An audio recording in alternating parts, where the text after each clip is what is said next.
السلام عليكم ورحمة الله وبركاته. إن الحمد لله حمدا يليق بجماله وكماله سبحانه وتعالى، له الحمد في الأولى والآخرة، وهو على كل شيء قدير.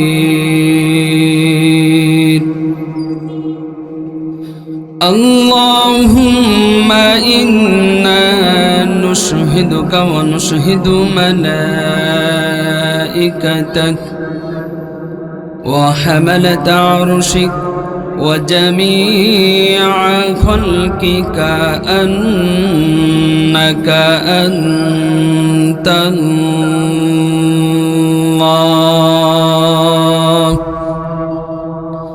لا إله إلا الله، فهو الواحد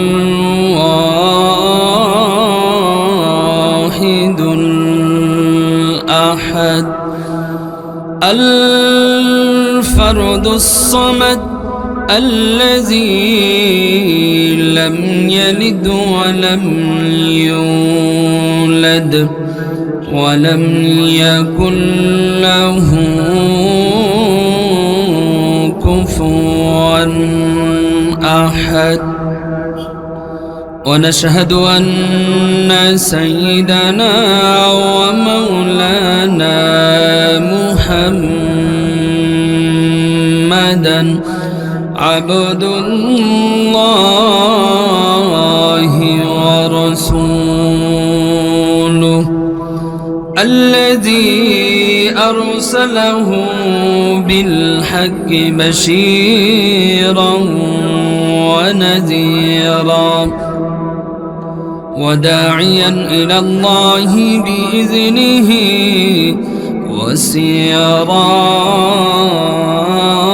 وسراجا منيرا.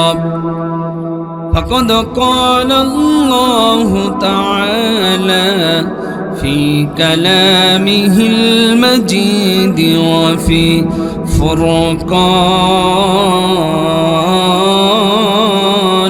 الحميد। সকলে আমার সাথে জবান খুলে তেলাওয়াত করবেন। কোরআন তেলাওয়াতের জন্য জবান যদি কেউ একটু নাড়াচাড়া করে, খুশি একজন হয়, একটু জবান খুলে বলেন তিনি কে? আরো জোরে বলেন না তিনি কে? তাহলে সে রবের প্রশংসা আদায় করার, খুশি করার দরকার আছে না নাই? একটু জোরে বলেন আছে না নাই? আমার সাথে পড়েন, আউযু বিল্লাহি মিনাশ শাইতানির রাজিম, বিসমিল্লাহির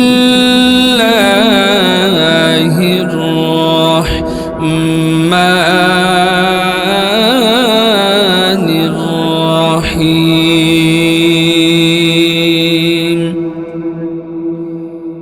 সুবহানাল্লাযী আসরা বি'আবদিহি লাইলাম মিনাল মাসজিদিল হারাম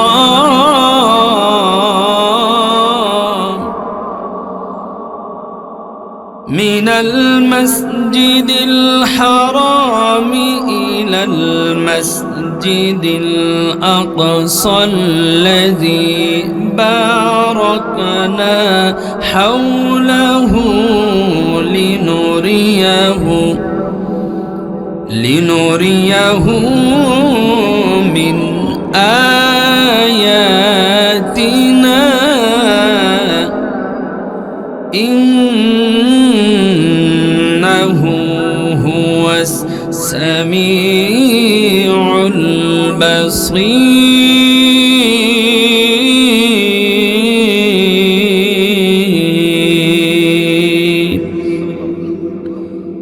وقال رسول الله صلى الله عليه وسلم الصلاة معراج المؤمنين وقال رسول الله صلى الله عليه وسلم الصلاة مفتاح الجنة وقال رسول الله صلى الله عليه وسلم يشفع يوم القيامة ثلاث الأنبياء ثم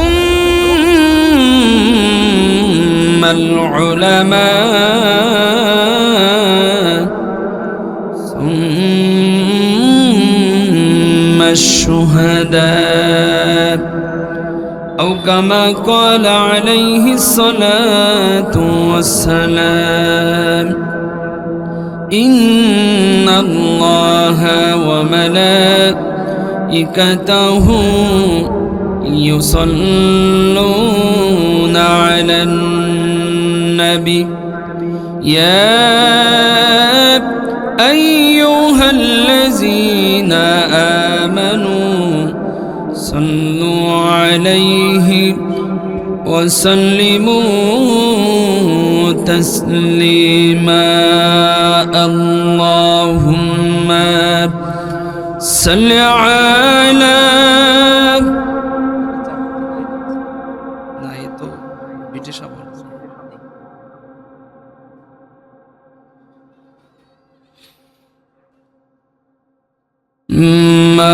مولانا محمد كوبة ماي পাগল বলে কেউবা বলে জাদুকর আল্লাহ বলেন প্রিয় হাবিব আপনি আমার পয়গম্বর আল্লাহুম্মা সাল্লি আলা সাইয়্যিদিনা মাওলানা মুহাম্মদ ওয়া আলা আলি সাইয়্যিদিনা মাওলানা মুহাম্মদ ধন্য মক্কা মদিনা ধন্য তোমার জিন্দেগি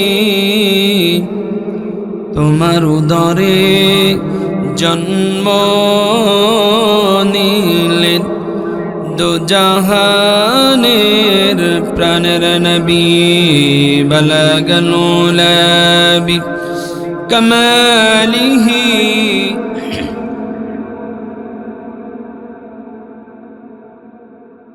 حسنت جميع خصاله صلوا عليه وآله আলহামদুলিল্লাহ সুলতানপুর এলাকাবাসী ও সকল মৃত ব্যক্তির রূহের মাগফিরাত কামনায় দ্বিতীয়তম তাফসীরুল কোরআন মাহফিল আজকের মাহফিলের সভাপতিত্ব আসন অলঙ্কৃত করেছেন যিনি জনাব হাফেজ মাওলানা আব্দুল খালেক সাহেব পেশ ইমাম ও খতিব সুলতানপুর বড় বাজার জামে মসজিদ বারাকাল্লাহু ফি হায়াতিক ওয়া ইলমিক ওয়া আমালিক ওয়া লিসানিক হাইয়াকাল্লাহ বারাকাল্লাহ হাফিজাকাল্লাহ আল্লাহ তাআলা যেন হযরতকে নেক হায়াতে তয়্যিবা দান করে একটু জবান খুলে বলি আমিন। আজকের মাহফিলের প্রধান বক্তা যিনি বিশিষ্ট ইসলামী চিন্তাবিদ মুফাসসিরে কোরআন মুফতি সিকান্দার হুসাইন আকবর সাহেব হবিগঞ্জি, খতিব 18 বাগ কেন্দ্রীয় জামে মসজিদ কুমিল্লা। আল্লাহ সুবহানাহু ওয়া তাআলা আল্লাহরে বান্দাকে, আল্লাহরে গোলামকে, কণ্ঠনালীকে হেফাজত রেখে আমৃত্যুকাল পর্যন্ত ইসলামের জন্য, কোরআনের জন্য রব যেন কবুল ও মঞ্জুর করে নেয়। একটু জবান খুলে বলে আমিন, আরো জোরে বলে আমিন। সম্মানিত হাজিরিন, আমি আপনাদের সামনে সূরাতুল বানী ইসরাঈলের 1 নম্বর আয়াত তেলাওয়াত করেছি। রাসূলুল্লাহ সাল্লাল্লাহু আলাইহি ওয়াসাল্লামের অগণিত অসংখ্য হাদিসের ভিতর থেকে কয়েকটা হাদিস আপনাদের সাথে শেয়ার করেছি। আল্লাহ তাআলা যেন উক্ত আয়াত এবং উক্ত হাদিসের ওপরে যে আলোচনা, এই আলোচনা সর্বপ্রথম আমাকে এবং আপনাদেরকে সকলকে দুনিয়া এবং আখিরাতে উভয় জায়গায় মুক্তির জন্য, নাজাতের জন্য রব যেন কবুল ও মঞ্জুর করে নেয়। একটু জবান খুলে বলে আমিন, আরো জোরে বলেন আমিন। সম্মানিত হাজিরিন, আল্লাহ সুবহানাহু ওয়া তাআলা সূরাতুল বানী ইসরাঈলের ভিতরে কি মেসেজ দিলেন এটা জানার দরকার আছে না নাই? একটু কথা বলতে হবে আমার সাথে, আছে না নাই? এই আলোচনা বোঝার আগে, শোনার আগে আগে বুঝতে হবে যে আলোচনার গুরুত্বটা আসলে কেমন, কতটুকু, এটা আপনারা আমার আগে বুঝতে হবে। কিতাবের ভিতরে পাওয়া যায় আদ-দুনিয়া দারুল মিসাল, দুনিয়াতে আমরা যা কিছু দেখি সব কিছু এটা আখিরাতের জন্য একটা নমুনা, স্যাম্পল। দুনিয়া আমরা যা কিছু দেখি এটা আখিরাতের জন্য একটা নমুনা, স্যাম্পল। সেটা হলো, মনে করেন আমি বেড়াইতে যাব কোনো জায়গায়, অথবা মনে করেন মাহফিলের সিজন, উত্তরবঙ্গে যখন আমরা মাহফিলে যাই লাগাতার 2 সপ্তাহ 3 সপ্তাহ, অনেক যারা ভাইরাল মানুষ, যারা আমাদের বড়, তারা মাসকে মাস তারা বাইরে চলে যায়। বাচ্চা বলছে বাবা চাউল কিনতে হবে, আম্মু বলছে, তো ছেলেরে নিয়ে চাউল কেনার জন্য বড় বাজারে আসলাম। আপনারা তো এই এলাকারই মানুষ, আপনারা জানেন চাউলের দোকানের সামনে ছোট ছোট ছোট ছোট পেয়ালা আছে, ওই পেয়ালায় অল্প অল্প এক মুষ্টি করে চাউল দেওয়া আছে, 8 থেকে 10 প্রকার। ছেলে বাবার কাছে জিজ্ঞাসা করতেছে, বাবা চাউল কিনতে আসলাম, কিন্তু কোন জায়গায় আসলাম? উনি তো নিজেই ভিক্ষা চাইতেছে। তখন ওই মালিক মহাজন, আড়তের মালিক মহাজন সঙ্গে সঙ্গে বলল, বাবা এটা ভিক্ষার চাউল না, এটা হলো যে দেখতেছো প্রত্যেকটা পেয়ালায় যে চাউলগুলো দেখতেছো, এই চাউলগুলো হলো, এটা হলো নমুনা। এই চাউল যদি তোমার প্রয়োজন হয়, তুমি শুধু বলবা আমার এই চাউলটা প্রয়োজন, এইটা লাগবে, তোমার টনকে টন চাউল আমরা দিতে পারবো। এটা হলো স্যাম্পল, এটা হলো নমুনা, গোডাউন তো পিছনে। তো আপনার আমার দুনিয়াটা এটা হলো স্যাম্পল।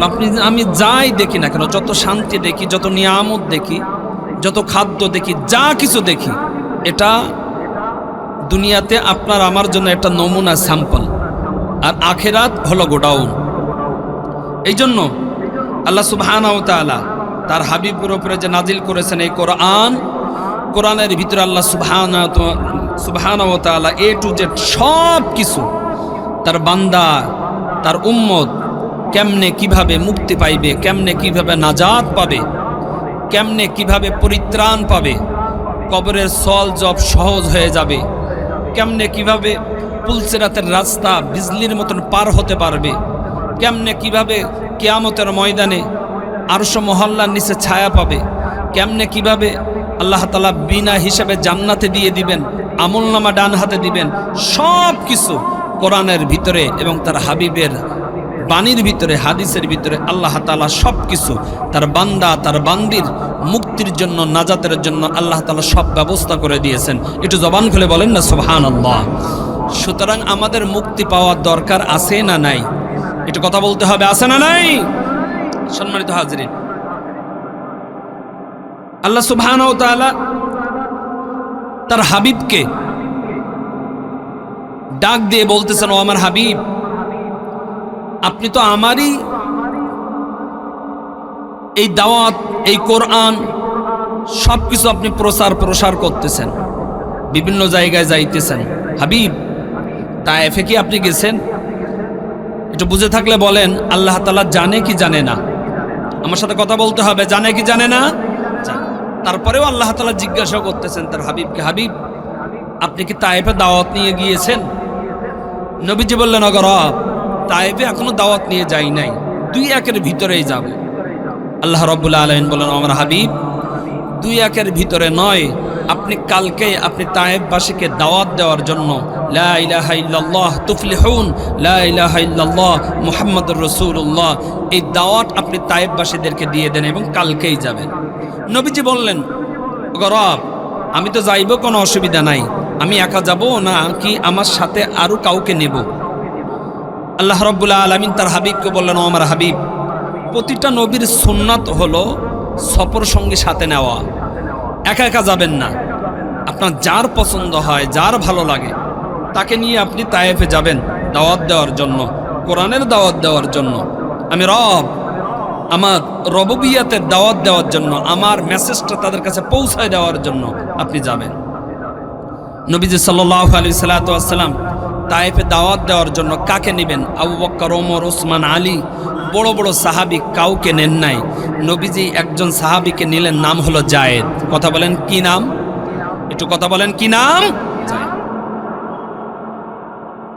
নবীজি হযরত জায়েদ রাদিয়াল্লাহু তাআলা আনহুকে বললেন, জায়েদ, আমার রব আমাকে বলেছেন এক তাওহীদের রিসালাতের দাওয়াত দেওয়ার জন্য তায়েফে যাওয়া লাগবে। জায়েদ, তুমি প্রস্তুত হয়ে নাও, তুমি রেডি হয়ে নাও, কেননা এখনই আজকেই তায়েফবাসীদেরকে দাওয়াত দেওয়ার জন্য যাওয়া লাগবে। নবীজি তায়েফে চলে গেলেন। তায়েফে যাওয়ার পর তায়েফের যত নেতা ছিল, যত লিডার ছিল, কাফের, ইহুদি, নাসরা, বেঈমান, মাথা মোটা মাথা ফলা বেঈমান, প্রত্যেকেই নবীজির কাছে চলে আসলেন। কেননা নবীজির একটা পরিচয় ছিল, নবীজি হলো আল আমিন। নবীজি কোনোদিন মিথ্যা কথা বলে না, আমানতের খেয়ানত করে না। তার কাছে তাদেরই স্বজাতি ব্যক্তিরা, তাদেরই ব্যক্তিরা সম্পদ নবীজির হাতে দেওয়ার পরেও এই পর্যন্ত কখনো কোনোদিন আমানতের খেয়ানত হই নাই। যে কারণে কাফের, ইহুদি, নাসরা, বেঈমানেরা নবীজির একটা নাম রেখেছিল, হলো আল আমিন। কি নাম রাখছিল? কাফেরেরা আসার পর নবীজিকে বললেন, আল আমিন, আব্দুল্লাহর বেটা মুহাম্মদ কিসের জন্য আসলে, কি কারণে আসলে? নবীজি ওই সকল কাফের, ইহুদি, নাসরা, বেঈমানদেরকে বললেন, আমি আপনাদের কাছে একটা আহ্বান নিয়ে আসছি। আগে আমি আপনাদের কাছে একটা বিষয় জানতে চাই, আপনারা আমাকে মহব্বত করেন কিনা?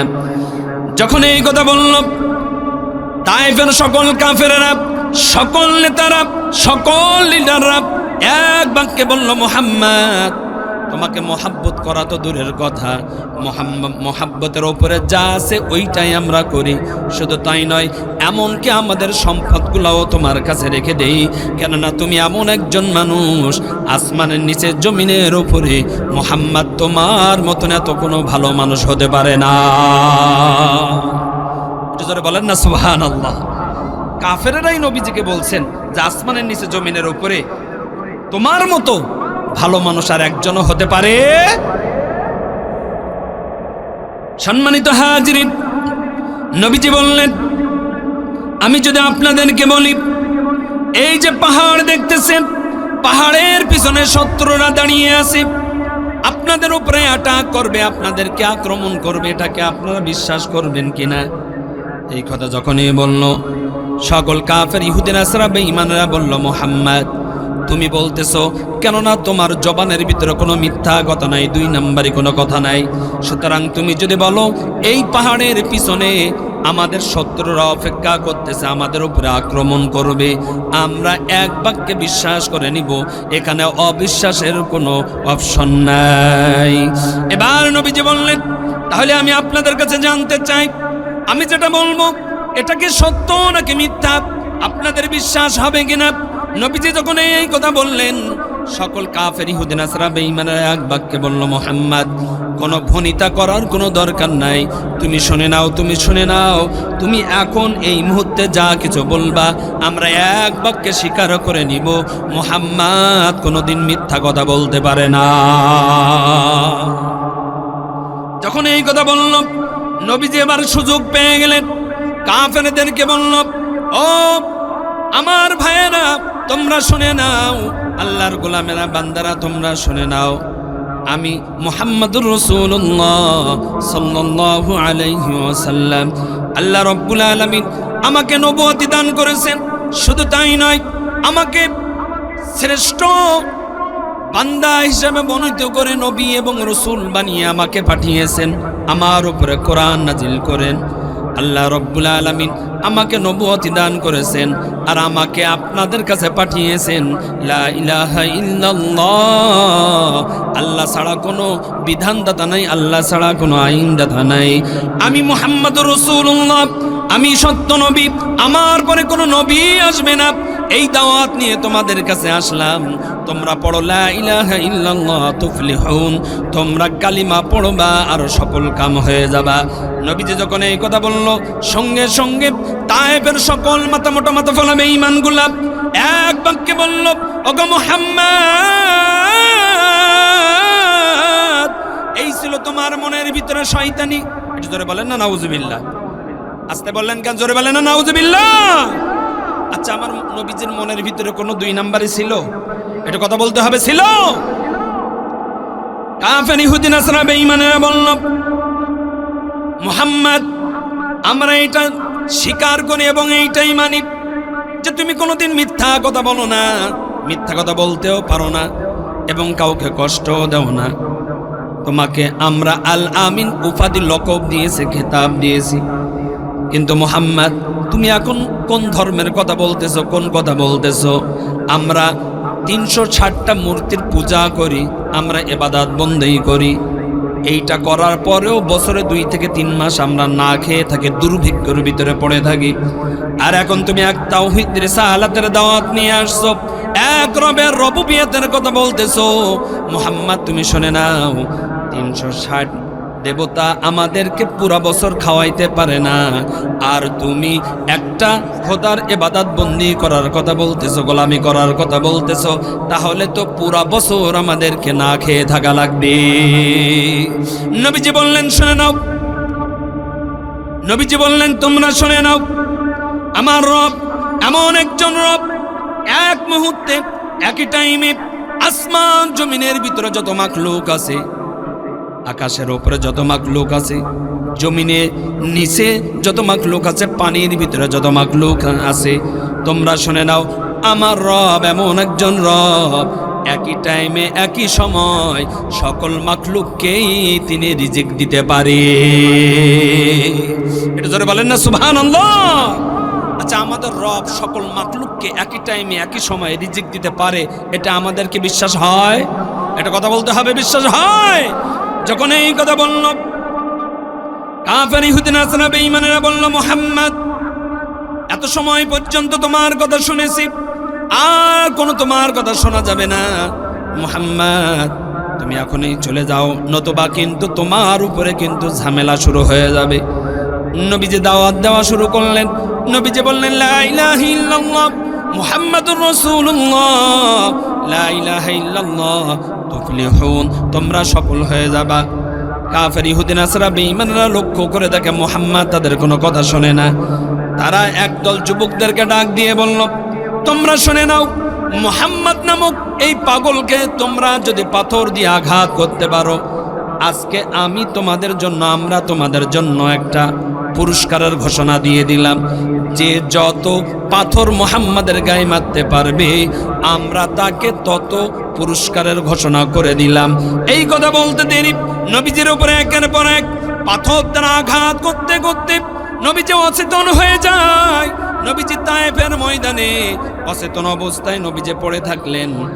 নবীজির সাথে যিনি সফর সঙ্গী অবস্থায় ছিল হযরত যায়েদ রাদিয়াল্লাহু তাআলা আনহু, যায়েদ রাদিয়াল্লাহু তাআলা আনহু বললেন, হে তায়েফের মানুষ, তোমরা শুনে নাও, তোমরা শুনে নাও, তোমরা এই ব্যক্তির গায়ে মেরো না, আমার নবীর গায়ে মেরো না।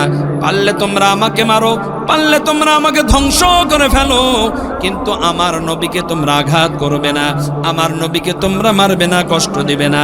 আমি যায়েদ এটা সহ্য করতে পারবো না। যায়েদ নবীজিকে নিয়ে তায়েফ থেকে অনেক দূরে নিয়ে চলে গেলেন। রক্ত ঝরতে ঝরতে নবীজির পাদুকা মুবারকটা টাইট হয়ে গেল, জমাট বেঁধে গেল রক্তের কারণে। আল্লাহ রাব্বুল আলামিন জিব্রাইলকে বললেন, ও জিব্রাইল, আর কোনো না দেরি, যাও তুমি তাড়াতাড়ি আমার হাবিবকে গিয়ে শুধুমাত্র বলো, আমার হাবিব যদি ইশারা দেয় তাহলে এই তায়েফবাসীদেরকে তুমি চিরতরে পাহাড় দিয়ে পিষে ফেলো, তাদেরকে ধ্বংস করে দাও। জিব্রাইল আলাইহিস সালাতু ওয়াস সালাম আসলেন। আসার পর নবীজিকে বললেন, ইয়া রাসূলুল্লাহ,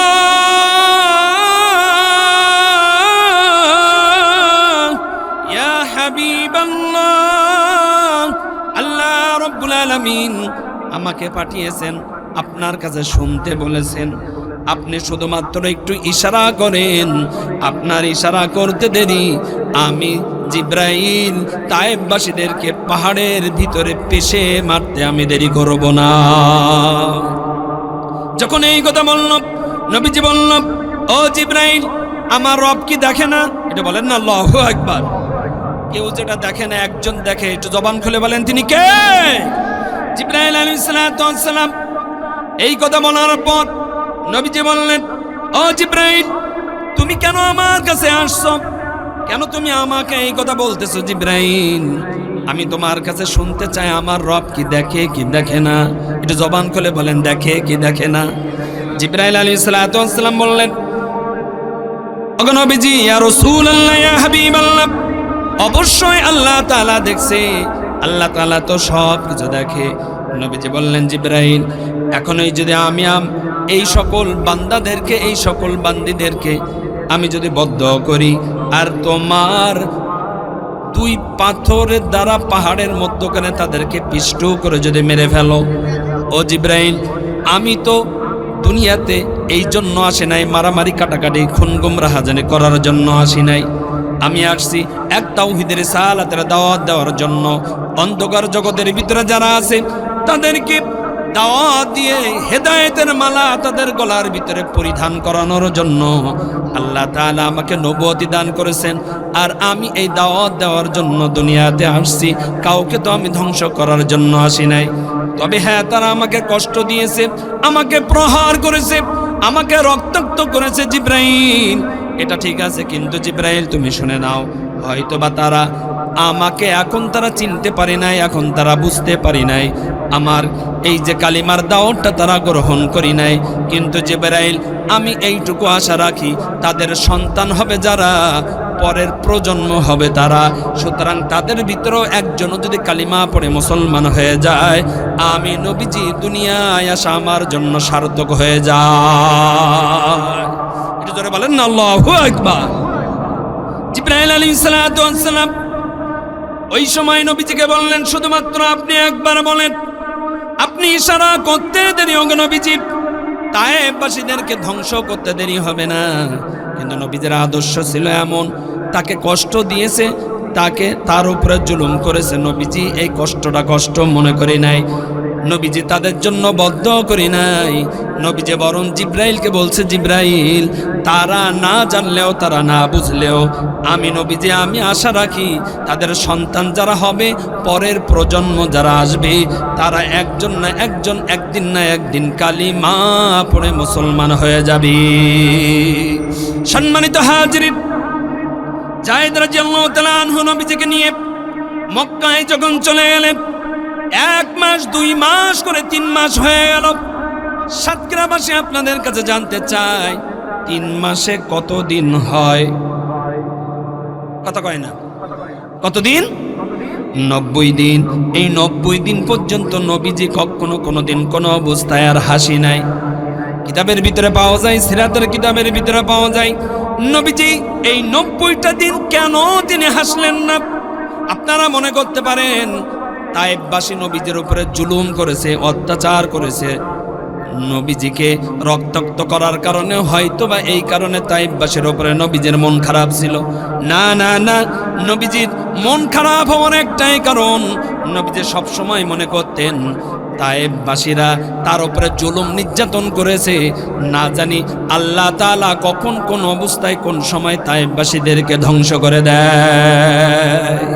নবীজি এই টেনশনে, এই ভয়ে 1 মাস 2 মাস নয় 3 মাস পর্যন্ত নবীজি হাসি নাই। এবার আল্লাহ রাব্বুল আলামিন 3 মাস পার হওয়ার পর লক্ষ্য করে দেখে তার হাবিবের মন খারাপ। একটু জবান করে বলেন তার হাবিবের কি খারাপ? আস্তে বলবেন না, কি খারাপ? হাবিবের মন খারাপ। নবীজিকে আল্লাহ রাব্বুল আলামিন লক্ষ্য করে বলতেছেন, ও আমার হাবিব, আপনার কি মন খারাপ নাকি? নবীজি তাও হাসে না, নবীজি তাও হাসে না। আল্লাহ রাব্বুল আলামিন জিব্রাইলকে বললেন, ও জিব্রাইল, দুনিয়ার যারা নেতা হয়, যারা ক্ষমতার চেয়ারে বসে, তারা চীন, জাপান, জার্মান, আমেরিকায় বিভিন্ন জায়গায় ট্যুরে যায় 2টা কারণে, 2টা গুণের কারণে। প্রথম নাম্বার, তাদের ভিতরে গুণ হয় এলাকার ভিতরে, সমাজের ভিতরে, রাষ্ট্রের ভিতরে তার চরিত্র হলো 1 নাম্বার। চরিত্রের ভিতরে কোনো 2 নাম্বার নাই, 3 নাম্বার নাই। 1 নাম্বার, প্রথম নাম্বার গুণ। দ্বিতীয় নাম্বার গুণ হলো ওই দলীয় দল করার কারণে, দল করতে গিয়ে মায়ের খাওয়ার কারণে শরীর থেকে রক্ত পড়ে, রক্ত বাইর হয়। এই 2টা গুণের কারণে ওই এলাকায় অথবা দেশে অথবা সমাজের নেত্রী যারা, তারা তাদেরকে সন্তুষ্ট অর্জন করে, সন্তুষ্ট হয়ে চীন, জাপান, জার্মান, আমেরিকায় বিভিন্ন জায়গায় ট্যুরে পাঠিয়ে দেয়। ও জিব্রাইল, আমি আমার হাবিবের ভিতরে 2টা গুণ আমি উপলব্ধি করতে পেরেছি। প্রথম নাম্বার, আমার হাবিবের চরিত্র তো আসমানের নিচে জমিনের উপরে আমার হাবিবের মতন উত্তম চরিত্র আর একজন কোনো মাখলুকেরও নাই, কোনো বান্দারও নাই। একটু জবান খুলে বলেন না আল্লাহু আকবার। ও জিব্রাইল, দ্বিতীয় নাম্বার, আমার হাবিবের ভিতরে আমি রব গুণ দেখতে পেয়েছি। সেটা হলো আমার হাবিব আমার দল করার কারণে তায়েফে গেল, তায়েফে গিয়ে মায়ের খাইলো, মায়ের খাওয়ার কারণে এমনকি পুরা শরীর রক্তাক্ত হয়ে গিয়েছিল, এমনকি জুতাটাও রক্তের কারণে পায়ের সাথে লটকানো ছিল, আটকানো ছিল। জিব্রাইল, দুনিয়ার নেতারা 2টা গুণের কারণে যদি চীন, জাপান, জার্মান, আমেরিকায় বিভিন্ন জায়গায় ট্যুরে যেতে পারে, তাহলে আমি আল্লাহ রাব্বুল আলামিন আমার হাবিবের ভিতরেও 2টা গুণ আমি দেখতে পেয়েছি। আর এই 2টা গুণের কারণে আমিও আমার হাবিবকে একটু ভ্রমণ করাইতে চাই। এটা জোরে বলতে হবে আল্লাহু আকবার। জিব্রাইল আলাইহিস সালাতু ওয়াস সালামকে বললেন, আল্লাহ রাব্বুল আলামিন বললেন, ও জিব্রাইল, আর দেরি করো না, আমার হাবিবের এই যে সফর হবে, আমার হাবিবের এই যে ভ্রমণ হবে, এটা কোনো দুনিয়ার কোনো ভ্রমণ নয়, আমার হাবিবের ভ্রমণ এইটাই হবে। কেননা আমার হাবিবের মনটা বড় খারাপ। সুতরাং আমি চাইতেছি আমার হাবিবকে আমি আল্লাহ রাব্বুল আলামিন আমার কাছে নিয়ে এসে সরাসরি আমি আমার হাবিবের সাথে কথা বলতে চাই। আমার হাবিবকে আমি আল্লাহ তাআলা স্বয়ং আমি আমার হাবিবকে সন্তুষ্ট করতে চাই। এটা জবান খুলে বলা যাবে কি আল্লাহু আকবার। জিব্রাইল, দেরি করো না, তাড়াতাড়ি যাও, আমার হাবিবকে নিয়ে আসো। আমি এইদিকে জান্নাত ডেকোরেশন করতেছি, সব কিছু আমি ডেকোরেশন করতেছি, কেননা আমার হাবিব আসবেন। সুতরাং আমার হাবিবকে কেন্দ্র করে আমি সব কিছু আবার নতুনত্ব করতে চাই। জিব্রাইল, দেরি করো না, তুমি যাও এবং মিকাইলকে নিয়ে যাও, তাড়াতাড়ি যাও। এইদিকে নবীজির মন খারাপের আরেকটা কারণ হলো, নবীজির চাচা, যিনি দাদার পরে বাবা তো দুনিয়াতে আসার আগেই বাবা দুনিয়ার থেকে চলে গিয়েছিলেন, এতিম হয়ে গিয়েছিলেন। মা ছিলেন কয়েকটা বছর পর্যন্ত, 6 বছর পর্যন্ত মা ছিলেন। তারপরে দাদার হাতে চলে গিয়েছিলেন। দাদা চলে যাওয়ার পর চাচার কাছে নবীজি লালন পালন হলেন। ওই চাচা, যে চাচা সব সময় নবীজিকে আগলে ধরে রাখতো, কাফের ইহুদি নাসারা বেঈমানদের রক্ত চক্ষু থেকে নবীজিকে হেফাজতে রাখতো, সেফে রাখতো, ওই চাচাও দুনিয়ার থেকে চলে গেলেন। নবীজির মনটা বড় খারাপ, নবীজির মনটা বড় খারাপ। এইদিকে নবীজির যিনি স্ত্রী ছিলেন হযরত খাদিজাতুল কুবরা রাদিয়াল্লাহু তাআলা আনহা, তিনিও দুনিয়ার থেকে চলে গিয়েছেন। নবীজির মন খারাপ। নবীজির 4টে যে কন্যা ছিল, 4টা কন্যাকে বিবাহ দিয়ে দিয়েছেন, বাড়িতে কেউ নাই। এইদিকে তায়েফবাসীদের উপরে নবীদের একটা ভয়, না জানে আল্লাহ তাআলা তাদেরকে ধ্বংস করে দেয় কিনা। আবার এইদিকে মক্কার যে সমস্ত লিডাররা কাফের ইহুদি নাসারা বেঈমানেরা এতদিন পর্যন্ত নবীজির উপরে কোনো আঘাত করতো না চাচার ভয়ে। সুতরাং আবার না জানে কি হয়ে যায়, না জানে কি হয়ে যায়, এই ভয়ের ভিতরে নবীজি বড় টেনশনের ভিতরে পড়ে গিয়েছিল। নবীজি কি করবেন, নবীজি কি করবেন। নবীজি ফুফুজানের কাছে আসলেন। ফুফুজানের কাছে এসে বললেন, ও ফুফুজান, আমি আপনার কাছে আসছি একটা আবদার নিয়ে। সেটা হলো, এই আজকে রাত্রে আপনার বাসায়, আপনার বাড়িতে আমি একটু থাকতে চাই, আমি ঘুমাইতে চাই। নবীজির ফুফুজান উম্মে হানি বললেন, কোনো চিন্তা নাই, কোনো টেনশন নাই, তুমি টেনশন করবা না, তুমি ঘুমাইবা, আমি সারা রাত দরকার হলে তোমাকে পাহারা দিব। নবীজি ওই রাত্রে নবীজির ফুফুজানের ঘরের ভিতরে ঘুমাইলেন।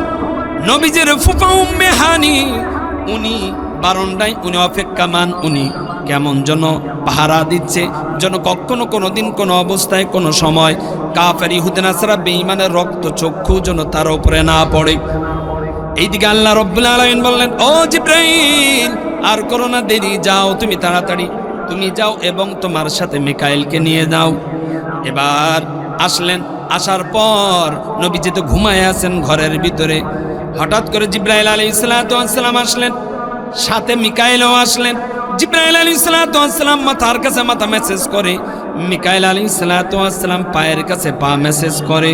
হঠাৎ করে নবীজির যখন ঘুমটা ভেঙে গেল, লক্ষ্য করে দেখে ঘরের ভিতরে দুইজন ব্যক্তিকে দেখা যায়, দুইটা মানুষকে দেখা যায়, মানুষের মতন দেখা যায়। নবীজি লাফ দিয়ে উঠলেন, ভয়ের কারণে ঘামতেছেন। জিবরাইল আলাইহিস সালাতু ওয়াস সালাম বললেন, ইয়া রাসূলুল্লাহ, ইয়া হাবিবাল্লাহ, ভয় পাইবেন না, আনা জিবরাইল ও হাজা মিকাইল, আমি জিবরাইল, আর আপনার পায়ের কাছে যারা দেখতেছেন সে হলো মিকাইল। সুতরাং আপনি টেনশন করবেন না, চিন্তা করবেন না, আমরা দুইজন আসছি। আল্লাহ রব্বুল আলামিন আপনার ভিতরে দুইটা গুণ দেখতে পেয়েছে, আর এই দুইটা গুণের কারণে দুনিয়ার যারা নেতা হয়, যারা নেত্রী আসনে বসে, তারা বিভিন্ন জায়গায় ট্যুরে যায়, সফরে যায়, ভ্রমণের জন্য যায়। আল্লাহ রব্বুল আলামিন আপনার ভিতরে এই দুইটা গুণ দেখতে পেয়েছেন, এই কারণে আল্লাহ তাআলা আমাদেরকে পাঠিয়েছেন আপনার কাছে। আল্লাহ তাআলা আপনারও একটি ভ্রমণ চায়, কিন্তু আপনার ভ্রমণটা দুনিয়ার কোনো ভ্রমণ নয়। আপনার ভ্রমণটা হলো এই জমিন থেকে ইন্দা সিদরাতুল মুনতাহা, সরাসরি রবের নিকটে হবে। একটু জোরে বলেন না আল্লাহু আকবার। যখন এই কথা বলল, নবীজি বললেন, জিবরাইল, এটা আবার কেমন সফর? জিবরাইল আলাইহিস সালাতু ওয়াস সালাম বললেন, ইয়া রাসূলুল্লাহ, ইয়া হাবিবাল্লাহ, এটা একটা ভিআইপি সফর, কেননা আপনার এই সফরটা কোনো দুনিয়াবি কোনো সফর নয়। সুতরাং আপনাকে আমরা যত তাড়াতাড়ি পারি আল্লাহ তাআলার কাছে নিয়ে যাব, কেননা আল্লাহ তাআলা আপনার জন্য বসে আছে, আপনার জন্য অপেক্ষামান। আসমানের উপরে যতগুলো ফেরেশতা আছে, সকল ফেরেশতারা আপনার আহলান সাহালান দেওয়ার জন্য, স্বাগত জানানোর জন্য তারা অপেক্ষামান। জান্নাতকে নতুন করে ডেকোরেশন করা হয়েছে আপনাকে নেওয়ার জন্য, আপনাকে পাওয়ার জন্য। নবীজিকে নিলেন। সিরাত খাতিমুল আম্বিয়ার ভিতরে পাওয়া যায়, নবীজিকে নেওয়ার পর আমরা যারা হজ করেছি এবং উমরা করেছি, খানে কাবার সাথে একটা নালা মতো আছে, পানি পড়ে, মিজাবে রহমত বলা হয়। নবীজিকে নিয়ে ওই মিজাবে রহমতের ওই জায়গায় নিয়ে গেলেন। নবীজি লক্ষ্য করে দেখে একটা প্লেটের ভিতরে পানি কেমন যেন থই থই থই থই করে। নবীজি বলেন, জিবরাইল, আমার এই সিনা থেকে নাভি পর্যন্ত আমার শরীরটা ফেলে ফেললো, কিন্তু তোমরা শুনে নাও, আমি নবীজি ব্যথাও পাইলাম না, কোনো কষ্ট অনুভব করলাম না। আমাকে সমস্ত সব কিছু ওপেন হার্ট সার্জারির মতন আমাকে বাহির করলো, আমার বুকটা ফেড়ে ফেললো। আমার বুকটা ফেড়ে ফেলানোর পর ওই হার্ট এবং লাঞ্চগুলো ওই পানি দ্বারা ধৌত করা শুরু করে দেয়। আমি জিবরাইলকে বলি, ও জিবরাইল, আল্লাহ তাআলার কাছে আমার এই ভ্রমণ, আমার এই সফর, কিন্তু জিবরাইল, আমি তোমার কাছে জানতে চাই, আমার এই হার্ট, এই যে লাঞ্চ, এই যে কিডনিগুলা যা কিছু পানি দ্বারা ধৌত করা হইতেছে, আমি তোমার কাছে জানতে চাই, জিবরাইল, এটা কি গুনাহ বেশি হয়ে গিয়েছে বা গুনার কারণে এটাকে ধৌত করতেছে কিনা? যখন এই কথা বললাম, জিবরাইল আলাইহিস সালাতু ওয়াস সালাম বললেন, ইয়া রাসূলুল্লাহ, ইয়া হাবিবাল্লাহ, আল্লাহ রাব্বুল আলামিন আপনাকে এমন ভাবে দুনিয়াতে পাঠিয়েছেন, দুনিয়ার সকল জায়গাকে এবং শয়তানকে গুনাহকে সমস্ত জায়গায় বলে দিয়েছে, রেড সিগন্যাল দিয়ে দিয়েছে, শুনে নাও শুনে নাও শুনে নাও, তোমরা গুনাহ তোমরা শুনে নাও, আমার হাবিবের নিকটেও তোমরা কিন্তু যাইতে পারবে না। গুনাহকে আল্লাহ তাআলা বলছে আমার হাবিবের পাশে তোরা যাইতে পারবি। তাহলে জিবরাইল এটা কেন ধৌত করতেছ? আমার শরীরের ভিতর থেকে ওপেন হার্ট সার্জারি তোমরা কেন করতেছো জিবরাইল? যখন এই কথা বললো, জিবরাইল আলাইহিস সালাতু ওয়াস সালাম বললেন, ইয়া রাসূলুল্লাহ, ইয়া হাবিবাল্লাহ, আপনার আগে একজন নবী ছিলেন, অনেক আগে, নাম তার মূসা কালিমুল্লাহ। আর এই মূসা কালিমুল্লাহ আল্লাহ তাআলার সাথে কারণে অকারণে তিনি কথা বলতেন। সুতরাং এই কথা বলতে বলতে এক পর্যায়ে মূসা আলাইহিস সালাতু ওয়াস সালাম আল্লাহ রাব্বুল আলামিনকে বলা শুরু করে দেয়, ও রব, আমি তোমাকে একটু দেখতে চাই। কি করতে চাই? এটা কথা বলতে হবে, কি করতে চাই? দেখতে চাই।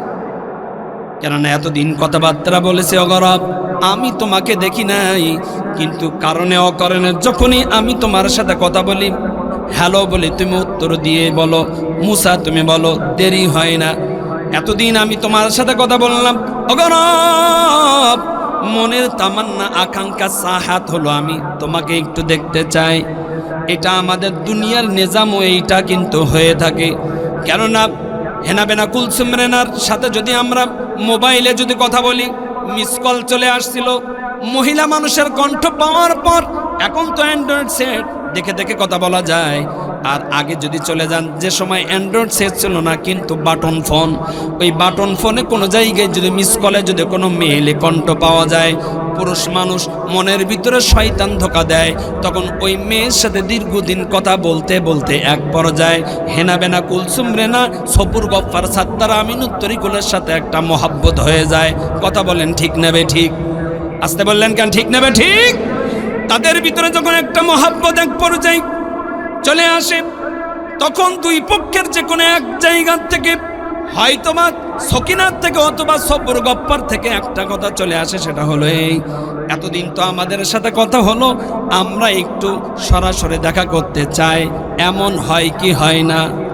এটা কথা বলেন, হয় কি হয় না? এটাতে কি বলে? পরকিয়া। কি বলে?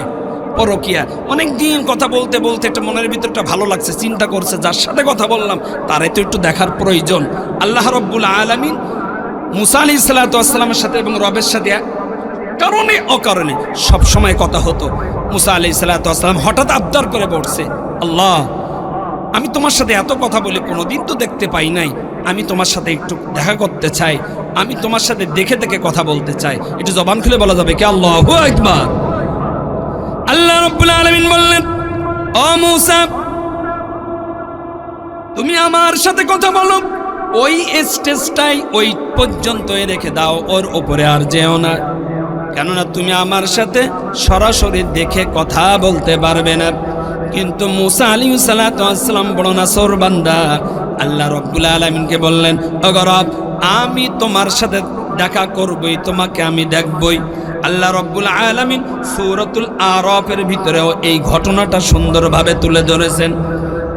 জিবরাইল আলাইহিস সালাতু ওয়াস সালাম নবীজিকে কিন্তু শোনাইতেছেন, ওগো নবীজি, আপনার ওপেন হার্ট সার্জারি করা হলো, আপনার এই সিনাটা দুই খণ্ড করা হলো, আপনাকে যে বুক ফাড়া হলো, হার্ট এবং লাংস ওইটা যে বাহির করা হলো, গোনার জন্য নয়, এটার ভিতরে পাওয়ার দেওয়ার জন্য আপনার এইটা ধৌত করা হইতেছে। কিন্তু মূসা আলাইহিস সালাতু ওয়াস সালাম আল্লাহ তাআলার সাথে কথা বলার কারণে, একটা ভালোবাসার কারণে, মহাব্বতের কারণে, আশিক মাশুকের কারণে মূসা আলাইহিস সালাতু ওয়াস সালাম দাবি করলেন, ওগো রব, তোমার সাথে আমি দেখা করব। আল্লাহ রাব্বুল আলামিন তখনই বললেন, মূসা, দেখা করতে পারবে না, সেই ক্ষমতা সেই শক্তি তোমার ভিতরে নাই, তুমি দেখা করতে পারবে না। আল্লাহ রাব্বুল আলামিন সূরাতুল আরাফের 143 নম্বর আয়াতের ভিতরে নোট করে দেয়, মূসা আলাইহিস সালাতু ওয়াস সালাম বলেন, ক্বালা রাব্বি আরিনি ওগো রব, আমি তোমার সাথে দেখা করতে চাই, যে কোনো মূল্য হলেও আমি তোমার সাথে দেখা করতে চাই। আল্লাহ রাব্বুল আলামিন বলেন, ক্বালা লান তারানি, ও মূসা তুমি আমার সাথে কথা বলো, আমি তোমার সাথে কথা বলি, এই স্টেজটাই ঠিক আছে, কিন্তু এর পরের স্টেজে যদি তুমি যেতে চাও, আমার সাথে দেখা করতে চাও, হবে না, হবে না, সম্ভব না, সম্ভব না। কিন্তু মূসা আলাইহিস সালাম বলেন, ওগো রব, ক্বালা লান তারানি, আমি তোমার সাথে দেখা করতে চাই, তোমাকে দেখতে চাই। আল্লাহ রাব্বুল আলামিন বললেন, ও মূসা তুমি এতই না ছোট বান্দা, আমার সাথে দেখা করতে চাও, তাহলে আমি তোমাকে একটু সহজ করে দেই। ওই যে পাহাড় দেখতেছো, ওয়ালা কিনজুর ইলাল জাবাল, ওই যে পাহাড় দেখতেছো, পাহাড়ের দিকে তুমি তাকাও। আমি আল্লাহ রাব্বুল আলামিন আমার নূর, আমার একটা রোশনি পাহাড়ের উপরে ফেলবো। পাহাড় যদি ঠিক থাকে তাহলে ওই অপশনের পরে তুমি আমার সাথে দেখা করতে পারবে, তার আগে নয়। মূসা আলাইহিস সালাম বলেন, না ছোট বান্দা, আল্লাহ রাব্বুল আলামিনকে বললেন, ওগো রব, অবশ্যই অবশ্যই আমি তোমাকে দেখব। আল্লাহ রাব্বুল আলামিন ওই পাহাড়ের উপরে নূর দিলেন, একটু আলো দিলেন। নূর এবং আলো দেওয়ার কারণে ওই পাহাড় পুরে ছাই হয়ে গিয়েছে। এটা ধরে বলেন না আল্লাহু আকবার। শুধু তাই নয়, মূসা আলাইহিস সালাম অচেতন হয়ে গিয়েছে। মূসা আলাইহিস সালাম ঠিক হওয়ার পর আল্লাহ রাব্বুল আলামিনকে বলছে, ওগো রব, আমার ভুল হয়ে গিয়েছে, সম্ভব নয় তোমার সাথে সরাসরি দেখা করা, কথা বলা সম্ভব নয়। ওগো নবীজি, মূসা আলাইহিস সালাম আল্লাহ রাব্বুল আলামিনের সাথে দেখা করতে চেয়েছিল। আল্লাহ রাব্বুল আলামিন থাকবে দূরে, একটু নূরের সাথে শুধুমাত্র সাক্ষাৎ করবে। তাই মূসা আলাইহিস সালাম আল্লাহ তাআলার ওই নূর সহ্য করতে পারি নাই। কেননা মূসা আলাইহিস সালামকে আল্লাহ তাআলা সরাসরি নূর দেয় নাই, পাহাড়ের দিকে নূরটা আল্লাহ তাআলা শুধুমাত্র একটু দেওয়ার কারণে, নূরের তাজাল্লির কারণে পাহাড়ও পুড়ে ছাই হয়ে গিয়েছে। এমনকি মূসা আলাইহিস সালাম অচেতন হয়ে গিয়েছিল। আল্লাহ রাব্বুল আলামিন চাইতেছেন আমার হাবিব আসবে আমার কাছে, সুতরাং আমার হাবিব যেন বিন্দুমাত্র কোনো কষ্ট না পায়। কেননা আমার উদাহরণের জন্য বলি, আমার ভিতরে 36,000 ভোল্টের একটা পাওয়ার, সুতরাং আমার হাবিব যেন এই 36,000 ভোল্টের পাওয়ারটা নিতে পারে, এমন শক্তি ক্ষমতা আমি আল্লাহ তাআলা আমার হাবিবের ভিতরে দিতে চাই। এই জন্য নবীজি আপনার কাছে আমরা আসছি, এই হার্ট এবং লাংস, এই যে পানি দ্বারা ধৌত করতেছি, এটা আপনার কোনো গুনাহ ধৌত করা হইতেছে না, আপনার হার্ট এবং লাংস ওটা মজবুত করার জন্য এবং আল্লাহ তাআলার দিদারের উপযুক্ত করার জন্য আল্লাহ তাআলা আমাদেরকে আপনার কাছে পাঠিয়ে দিয়েছে। নবীজি বলেন, দেখলাম সবকিছু করার পর আবার পূর্বের জায়গায় দিয়ে দেওয়ার পর জিব্রাইল আমার সিনার উপরে, বুকের উপরে হাত দিয়ে একটা টান দিল। আমি লক্ষ্য করে দেখি আগে যেমন ছিল এখন তার থেকে আরো বেশি ভালো হয়ে গেছে। বলেন না সুবহানাল্লাহ। এইবার যখন সব কিছু কমপ্লিট হয়ে গেল, নবীজি বললেন, ও জিব্রাইল, সফরে যাব তো যাব, কখন যাব? যখন এই কথা বলল, জিব্রাইল বলল, ইয়া রাসূলুল্লাহ, ইয়া হাবিবাল্লাহ, এই তো এইবার সফর শুরু হয়ে যাবে, আপনাকে এখনই রওনা দিতে হবে। জিব্রাইল আলাইহিস সালাম বোরাককে বললেন, বোরাক তুমি রেডি হয়ে যাও, এখনই আমরা রওনা দেব। যখন এই জিব্রাইল বোরাকের উপরে উঠল, মিকাইল বোরাকের উপরে উঠল, বোরাকের উপরে ওঠার পর নবীজিকে ডাক দিয়ে বললেন, ইয়া রাসূলুল্লাহ, ইয়া হাবিবাল্লাহ, এই বাহনের উপরে ওঠেন, কেননা এই বাহন দ্বারাই আপনাকে যাওয়া লাগবে অনেক দূরের সফর, অল্প টাইমের মধ্যে শেষ করা লাগবে। জিব্রাইল আলাইহিস সালাম বললেন, ইয়া রাসূলুল্লাহ, তাড়াতাড়ি ওঠেন, দেরি করা যাবে না, দেরি করা যাবে না। নবীজি বললেন, জিব্রাইল, আমি এই বোরাকে ওঠার আগে আমি তোমার কাছে একটা কথা জানতে চাই। ও জিব্রাইল, দুনিয়ার যারা নেতা হয়, যারা নেত্রী হয়, যাদের চীন, জাপান, জার্মান, আমেরিকায় বিভিন্ন জায়গায় ট্যুরের জন্য যায়, তারা তো একদিনও একবারও তারা কর্মীদের কথা স্মরণ করে না, কর্মীরা খাইলো কি খাইলো না এটা চিন্তা ভাবনা করে না। কিন্তু জিব্রাইল, আমি এমন একজন নবী, ওমা আরসালনাকা ইল্লা রাহমাতাল লিল আলামিন, আমি আমার উম্মতের জন্য বড় পাগল। জিবরাইল আমি তোমার কাছে শুনতে চাই, তোমার কাছে জানতে চাই, আল্লাহ তাআলা আজকে আমাকে সম্মানের জন্য, ইজ্জতের জন্য একটা বোরাক পাঠিয়ে দিয়েছে।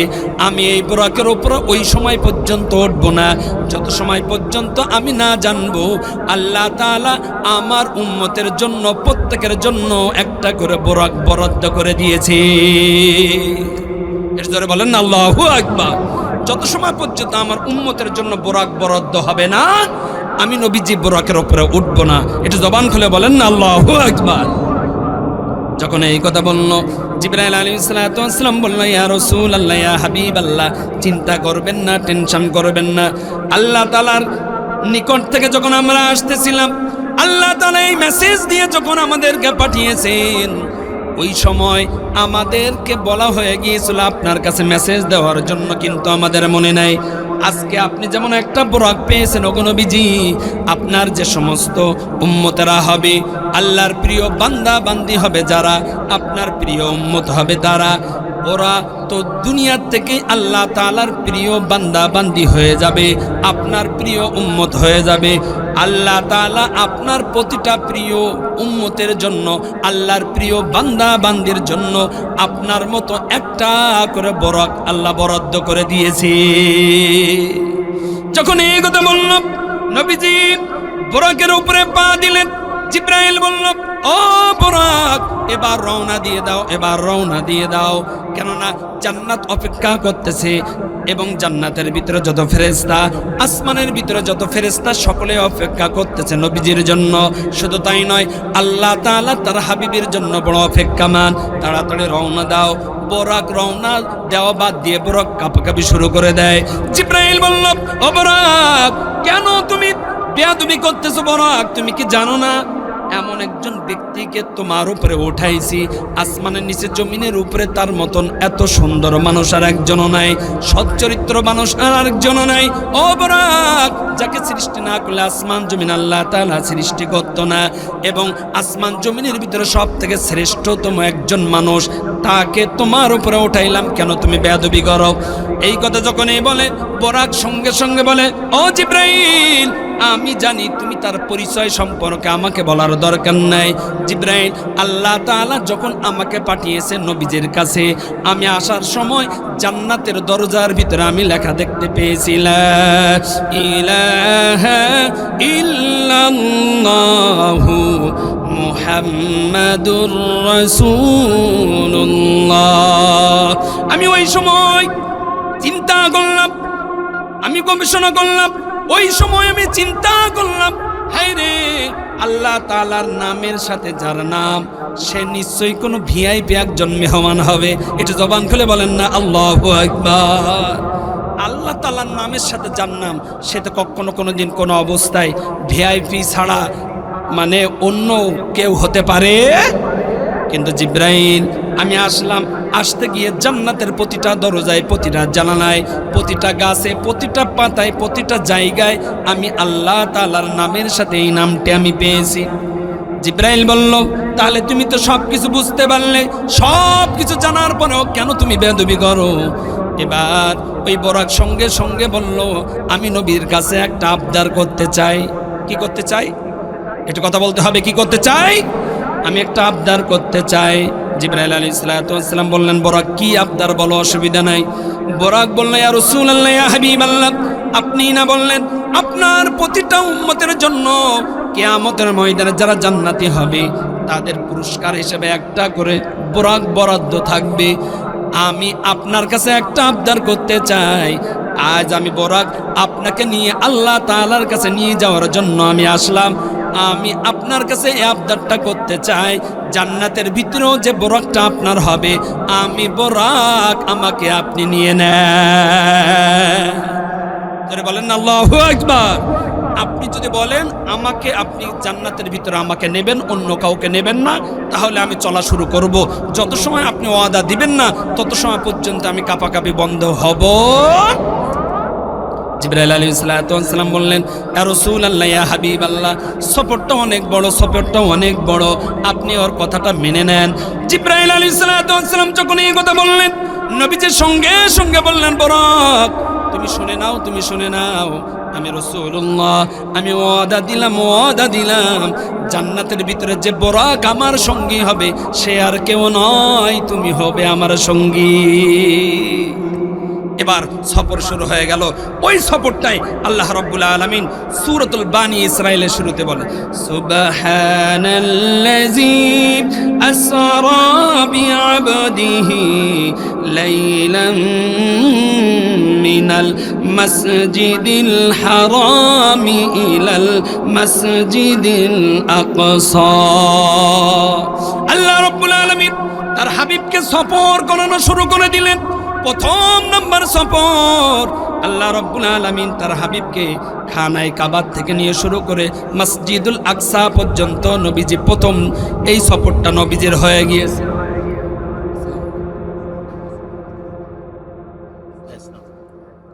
এইটা হলো প্রথম সফর।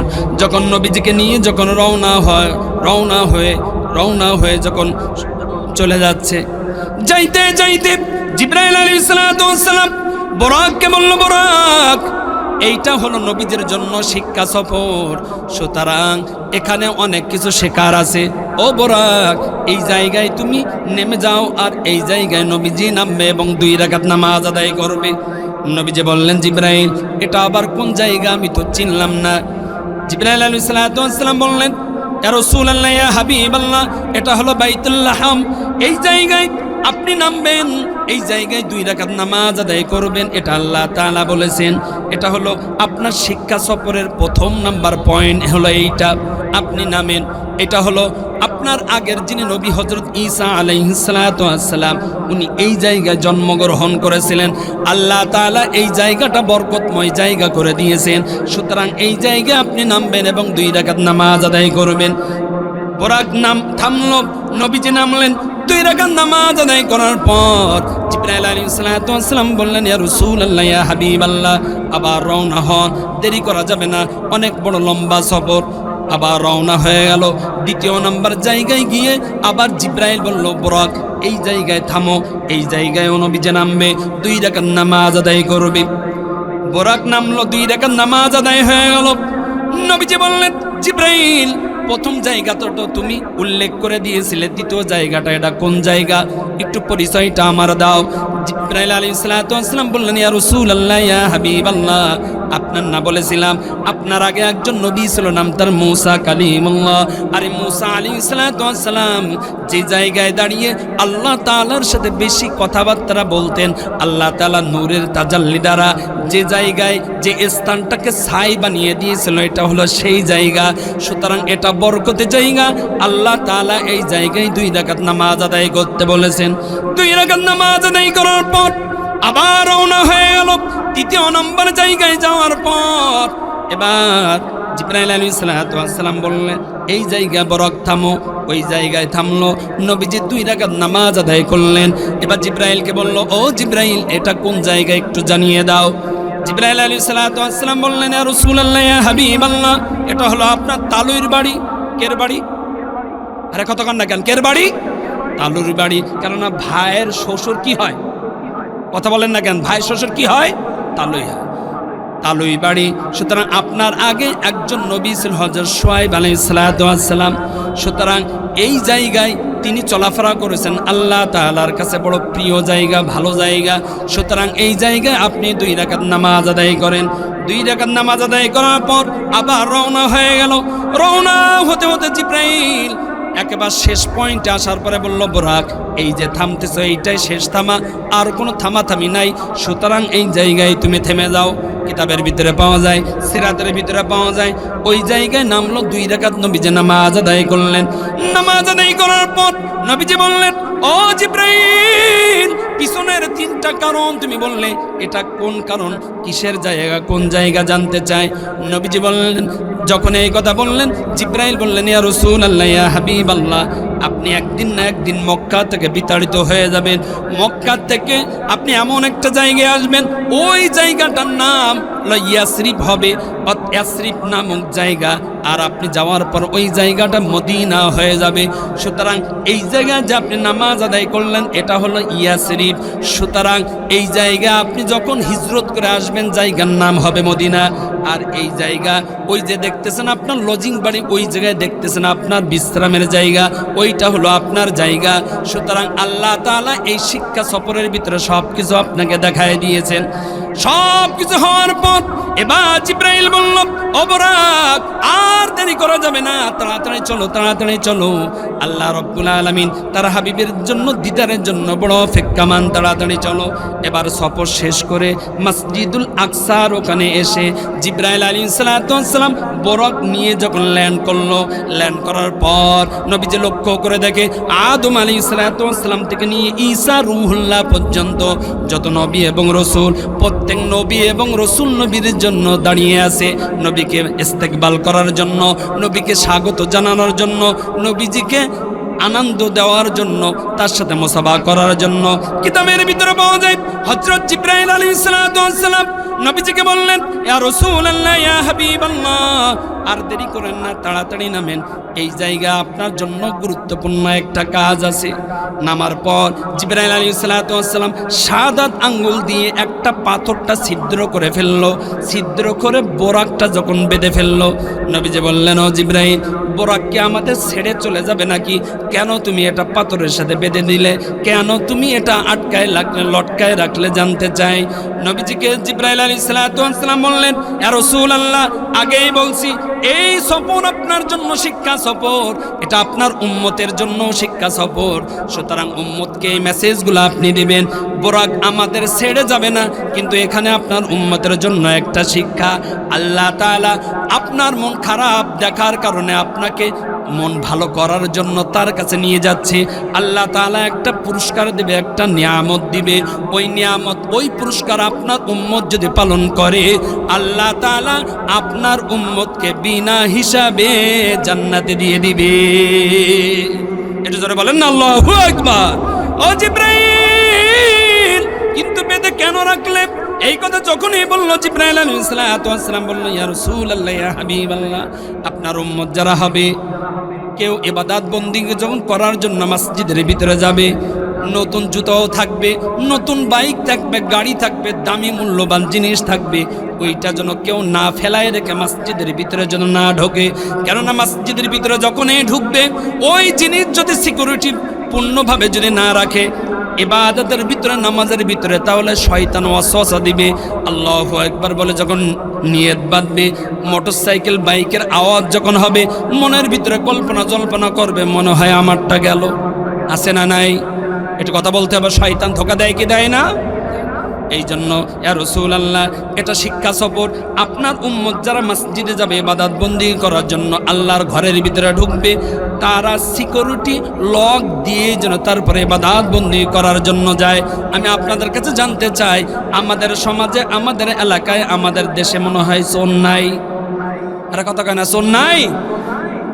দেখবেন মাদ্রাসার মাহফিলে, মাদ্রাসায় যাবেন, অথবা যে সমস্ত মসজিদগুলো শহরের ভিতরে একটু লক্ষ্য করে দেখবেন, ওই যে টয়লেটের ভিতরে যে জুতা আছে, এই জুতারও আগা কেটে রাখতে হয়। তার কাছে যদি জিজ্ঞাসা করা হয়, ভাই জুতার কেটে রাখছেন কেন? আর বলেন না, চোরে চুরি করে নিয়ে যায়। আছে না নাই? চোর বাথরুমে জুতা পর্যন্ত ছাড় দেয় না। এই জন্য নবীজি সাল্লাল্লাহু আলাইহি ওয়াসাল্লাম জিবরাইলকে বলেন, জিবরাইল, কেন আটকায় রাখছো? এইটাই আটকায় রাখছে এই কারণে, আপনার উম্মত তারা ইবাদত বন্দেগী করার জন্য, গোলামি করার জন্য, তারা যখন ঘরের ভিতরে ঢুকবে, মসজিদের ভিতরে ঢুকবে, পিওর চামড়ার জুতা বাইরে রেখে আসছে, ওটা ফেলায় রেখে আসছে নামাজের জন্য, চুরি হয়ে যাইতে পারে, আশঙ্কা আছে। বাইক তালা মারতে মনে নাই, গাড়ি নিয়ে আসছে তালা মারতে মনে নাই, ইজি বাইক নিয়ে আসছে তালা মারতে মনে নাই। সুতরাং নামাজে যখনই দাঁড়াবে, শয়তানের পক্ষ থেকে ওয়াসওয়াসা, ধোঁকা আছে না নাই? একটু কথা বলতে হবে, আছে না নাই? এই জন্য যখন মসজিদের ভিতরে আমার ওই বান্দারা ঢুকবে, আপনার উম্মতেরা যখন ঢুকবে তার জন্য ওইটা সিকিউরিটি দিয়ে তারপরে মসজিদের ভিতরে ঢোকে, কেননা ইবাদতের ভিতরে শয়তান জন্য কোনো ধোঁকা দিতে না। নবীজি ওখান থেকে কথা শেষ করে যখন মসজিদুল আকসার ভিতরে নবীজি যখন প্রবেশ করলেন, আদম আলাইহিস সালাতু ওয়াস সালাম বললেন, মারহাবান বিন নাবিয়্যি সালিহিন, মারহাবান বি ইবনি সালিহিন। আদম আলাইহিস সালাতু ওয়াস সালাম থেকে নিয়ে ঈসা রূহুল্লাহ পর্যন্ত সকল নবীদের সাথে কথাবার্তা কমপ্লিট হয়ে গিয়েছে। এবার আল্লাহ রাব্বুল আলামিন জিবরাইলকে বললেন, ও জিবরাইল, খুতবাতে কাসিমের ভিতরে পাওয়া যায় আল্লাহ রাব্বুল আলামিন জিবরাইলকে বলে, জিবরাইল, আমার হাবিবের সমস্ত লকব সমস্ত উপাধি আমি দিয়ে দিয়েছি, কিন্তু আমার হাবিবের কিন্তু এখনো পর্যন্ত একটা উপাধি আমি এখনো দেই নাই, সেটা হলো ইমামুল আম্বিয়া। সকল নবীদের ইমাম, সকল নবীদের নেতা হবে আমার হাবিব। সুতরাং আজকে ওই সুযোগটা চলে আসছে, আদম থেকে ঈসা রূহুল্লাহ পর্যন্ত সকল নবী রসুল এই মসজিদুল আকসার ভিতরে বিদ্যমান। সুতরাং আমার হাবিব কিন্তু আজকে ইমামতি করে আমার হাবিবকেই আমি সকল নবীদের ইমাম হিসাবে আমি রব ঘোষণা করে দিতে চাই। এবার নবীজি সবার সাথে কথাবার্তা কমপ্লিট হয়ে গেল। আল্লাহ রাব্বুল আলামিন জিবরাইলকে বললেন, ও জিবরাইল, নামাজের আগে তো আজান হয়, তুমি আজান দিয়ে দাও। খুতবাতে কাসিমের ভিতরে পাওয়া যায় জিবরাইল আলাইহিস সালাতু ওয়াস সালাম আজান দেওয়ার জন্য প্রস্তুত হয়ে গেলেন। জিবরাইল আলাইহিস সালাতু ওয়াস সালাম আজান দেওয়া শুরু করে দেয়। আল্লাহু আকবার, আল্লাহু আকবার, আল্লাহু আকবার,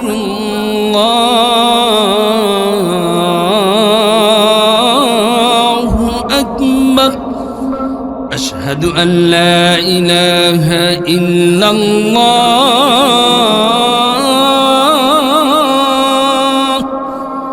আশহাদু আন লা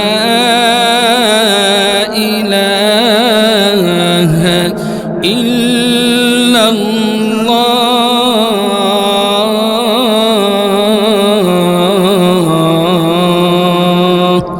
এর পরের শব্দে লাগছে পেঁয়াজ। খুতবাতে কাসিমের ভিতরে পাওয়া যায় জিবরাইল আলাইহিস সালাতু ওয়াস সালাম বড় পেরেশানির ভিতরে পড়ে গিয়েছে, কেননা আশহাদু আন্না মুহাম্মাদুর রাসূলুল্লাহ আজানের ভিতরে আমাদের নবীজির নাম আছে না নাই? আসতে বলবেন না, আছে না নাই? জিবরাইল আলাইহিস সালাতু ওয়াস সালাম চিন্তা করতেছে, হায়রে, আদম আলাইহিস সালাতু ওয়াস সালাম থেকে নিয়ে ঈসা রূহুল্লাহ পর্যন্ত সকল নবী রাসূল এই জায়গায় উপস্থিত, আমি আজানের ভিতরে কার নাম নিব আর কার নামটা বাদ দিব, আর কে কষ্ট পাবে, কে মন খারাপ করবে? জিবরাইল আলাইহিস সালাতু ওয়াস সালাম বড় পেরেশান, বারবার আশহাদু আন্না, আশহাদু আন্না, আশহাদু আন্না, এরপরে লফজ আর বলে না। আল্লাহ রাব্বুল আলামিন বলেন, ও জিবরাইল, বারবার তুমি আশহাদু আন্না, আশহাদু আন্না, পরের কথা কেন তুমি বলো না? জিবরাইল আলাইহিস সালাতু ওয়াস সালাম বলল, ইয়া রাসূলুল্লাহ, ইয়া হাবিবাল্লাহ, আপনি তো সব কিছু জানেন, তারপরে আবার আপনি আমার কাছে জিজ্ঞাসা করলেন। অগরব, আদম আলাইহিস সালাতু ওয়াস সালাম থেকে নিয়ে ঈসা রূহুল্লাহ পর্যন্ত সকল নবী রাসূল সব এক জায়গায়, আর আমি আজানের ভিতরে আপনার হাবিবের নাম অর্থাৎ নবীর নাম যদি আমি নেই, কে ভুল করবে, কে কষ্ট পাইবে, কে কষ্ট পাইবে না, আমি তো মনের ভিতরে বড় পেরেশানিতে পড়ে গিয়েছি।